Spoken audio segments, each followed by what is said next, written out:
Hello guys, I am Balbir Yadav. Today we will discuss algebraic expression.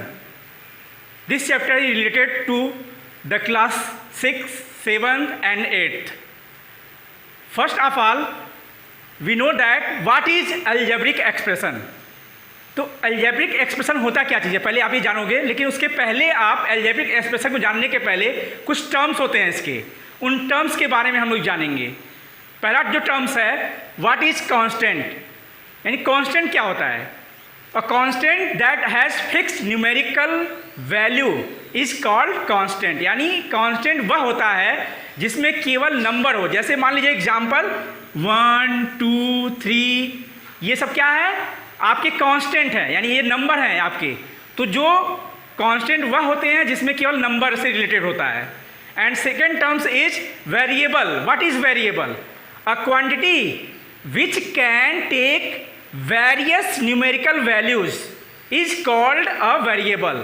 यानी variable ये इसमें कि x, y, z यानी a से लेके z तक का वैल्यू होता है। जैसे मान लीजिए लिखा है x + 2 = 3।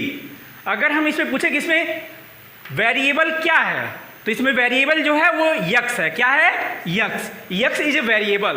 तो हमने कहा ना कि ए से लेके जेड तक जो होता है वो क्या होता है? वेरिएबल होता है, जो कि उसमें उस न्यूमेरिकल वैल्यू को काउंटेंट करते हैं। और तीसरा होता है जो मेन है इसका, जो हम लोग पढ़ रहे हैं अलजेब्रिक एक्सप्रेशन। तो तीसरा इसका जो है what is algebraic expression. An algebraic expression is a combination of constant and literal constant by the sign of fundamental operation. इसका मतलब क्या हुआ कि जो अलजेब्रिक एक्सप्रेशन होता है उसमें कांस्टेंट एंड वेरिएबल का कॉम्बिनेशन होता है विथ साइन, यानी साइन के साथ, प्लस साइन माइनस साइन। जैसे मान लीजिए 5x², देखिए इसमें नंबर भी है, लिटरल भी है नंबर, और वेरिएबल x भी है। तो ये कॉम्बिनेशन है किसका? Variable and literal. दूसरा है एग्जाम्पल ले लीजिए 2x² + 5। ये भी देखिए इसमें भी 2x² + 5, इसमें भी क्या है? Combination of number and variables. तो ये क्या है? अलजेब्रिक एक्सप्रेशन है। अभी आपने जाना कि अलजेब्रिक एक्सप्रेशन को कैसे लिखते हैं। अब उस अलजेब्रिक एक्सप्रेशन के जो पार्ट, कई सारे पार्ट होते हैं, उन पार्ट्स के बारे में जानेंगे। उस अलजेब्रिक एक्सप्रेशन में वो पहला जो हिस्सा होता है टर्म्स का। Terms, what is terms? तो टर्म्स क्या होता है? The terms of an algebraic expression are parts of the expression separated by plus or minus sign. यानी अलजेब्रिक एक्सप्रेशन में जो लिखते हो तो उसमें साइन आप लगाते हो प्लस और माइनस का। तो ये क्या होता है? सेपरेट पार्ट होता है। किससे? प्लस और माइनस। जैसे मान लीजिए एग्जांपल हम ले रहे हैं 2x² + 7x - 5। तो देखिए यहाँ पे अलजेब्रिक, ये क्या है? अलजेब्रिक एक्सप्रेशन, यानी 2x² + 7x - 5 ये हो गया अलजेब्रिक एक्सप्रेशन। इसके टर्म्स होते हैं। टर्म्स किससे होते हैं रिलेटेड? प्लस और साइन माइनस से। तो यहाँ देखिए प्लस है, प्लस के पहले 2x² है, प्लस 7x है, माइनस 5 है। तो ये इसके टर्म्स है। अगर हम पूछेंगे इसमें टर्म्स क्या क्या है, तो हमारे जो टर्म्स है वो क्या जाएगा? 2x², पहला टर्म्स हो जाएगा। दूसरा टर्म्स हो जाएगा प्लस 7x। तीसरा टर्म्स हो जाएगा -5। तो इस तरह से, यानी किसी भी अलजेब्रिक एक्सप्रेशन में प्लस माइनस से जो होता है टर्म्स डिवाइड होता है। तो इसमें अब अगला जो आता है वो आता है constant terms. What is constant terms? तो a term in an algebraic expression which has no literal factor is called a constant term. यानी अलजेब्रिक एक्सप्रेशन का वह टर्म्स जिसमें वेरिएबल नहीं होता है, जिसमें वेरिएबल नहीं होता है, वो क्या कहलाता है? कांस्टेंट टर्म्स कहलाता है। जैसे एग्जांपल ले रहे हैं हम 3x² + 7x + 5। अब देखिए इसमें किसमें वेरिएबल नहीं है? इसमें x वेरिएबल है, इसमें वेरिएबल है, इसमें वेरिएबल नहीं है। इसका मतलब 5 क्या है? हमारा कांस्टेंट टर्म है। यानी ये जो 5 है हमारा क्या है? कांस्टेंट टर्म है। इसका तीसरा आता है कि like terms. What is like terms? तो लाइक टर्म्स क्या होता है? Terms in an expression which have the same literal factor are called like terms. यानी कोई भी दो या तीन अलजेब्रिक एक्सप्रेशन के जिसके जो वेरिएबल हो वो सेम होना चाहिए। क्या होना चाहिए? सेम होना चाहिए। तो क्या कराएगा? लाइक टर्म्स कराएगा। जैसे एग्जांपल ले लीजिए, लिखा है 3x² + कामा लगा दीजिए अपने +7x², बीच में कामा रहेगा, फिर कामा लगा के -8x²। अब देखिए इसका जो हमारा वेरिएबल है, यहाँ क्या वेरिएबल है, x², यहाँ भी वेरिएबल क्या है, x² और x²। नंबर्स आप नहीं देखेंगे, न्यूमरेटर वैल्यू मत देखिए, किसको देखिए, वेरिएबल को देखिए।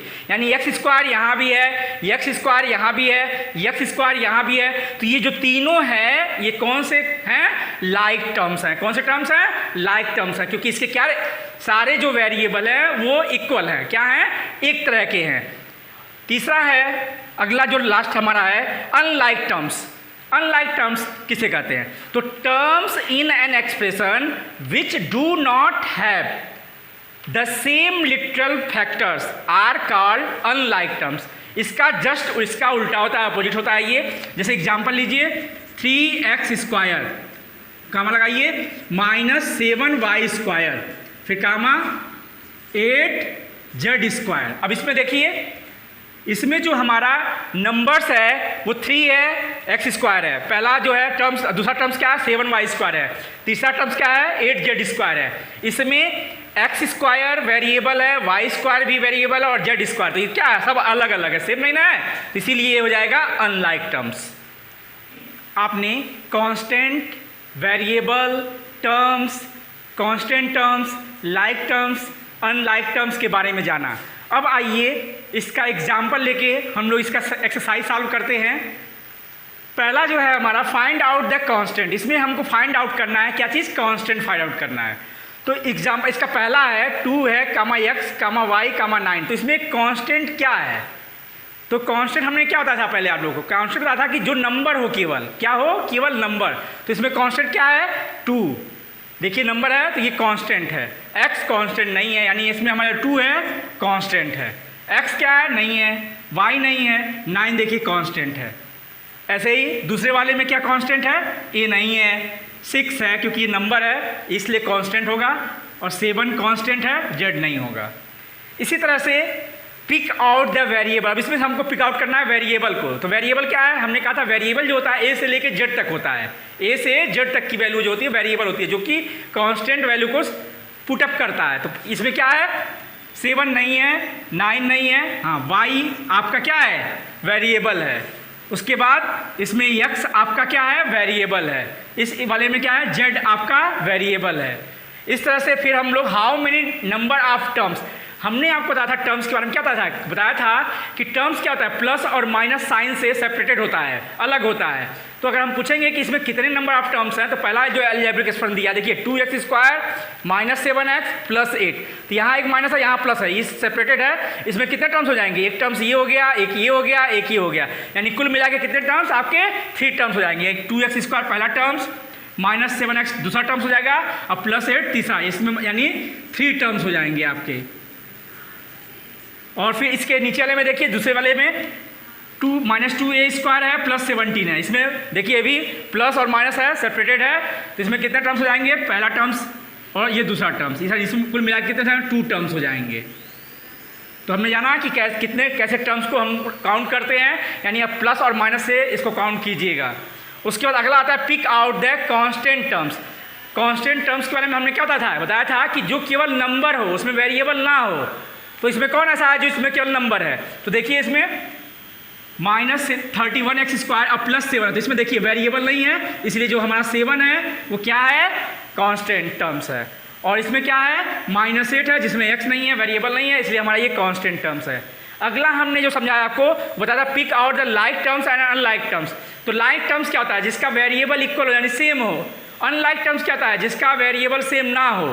तो इसमें से अगर हम छांटना है कि कौन इसमें लाइक है और कौन अनलाइक है, तो हम पहले छाटेंगे लाइक टर्म्स। क्या छाटेंगे, लाइक टर्म्स। इसमें देखिए यहाँ x² y है, नंबर नहीं देखेंगे, नंबर छोड़ दीजिए, भूल जाइए, हम केवल उसके वेरिएबल को देखेंगे। यहाँ क्या है, x² y है, और कहीं है इसमें x² y, तो इसमें तो नहीं है। यहाँ देखिए x² y यहाँ पे है, यानी -17 yx² और 7x² y, ये आपका हो जाएगा लाइक टर्म्स।